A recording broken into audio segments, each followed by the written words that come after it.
حضرت عبید بن عمیر رضی اللہ تعالیٰ عنہ روایت کرتے ہیں کہ میں نے حضرت عائشہ رضی اللہ تعالیٰ عنہ سے روایت کیا کہ آپ حضور پاک صلی اللہ علیہ وسلم کا کوئی عجیب واقعہ سنائیں، تو انہوں نے فرمایا، ایک روز حضور نبی کریم صلی اللہ علیہ وسلم میرے ہاں تشریف لائے اور آ کر میرے پاس لیٹ گئے، پھر فرمایا میں اپنے رب کی عبادت کر لوں۔ یہ کہہ کر آپ صلی اللہ علیہ وسلم اٹھ کھڑے ہوئے اور نماز پڑھنے لگے اور رونا شروع کر دیا، یہاں تک کہ آپ صلی اللہ علیہ وسلم کی داڑھی تر ہو گئی اور سینے تک آنسو بہنے لگے۔ پھر آپ صلی اللہ علیہ وسلم نے رکوع کیا اور رکوع کی حالت میں بھی روتے رہے، پھر سجدے میں گئے اور اس حالت میں بھی روتے رہے یہاں تک کہ سجدے کی جگہ تر ہو گئی۔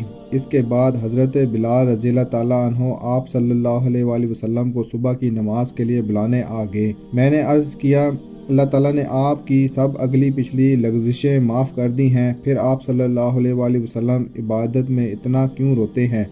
آپ صلی اللہ علیہ وسلم نے فرمایا، اے عائشہ، کیا میں اللہ کا شکر گزار بندہ نہ بنوں؟ سبحان اللہ۔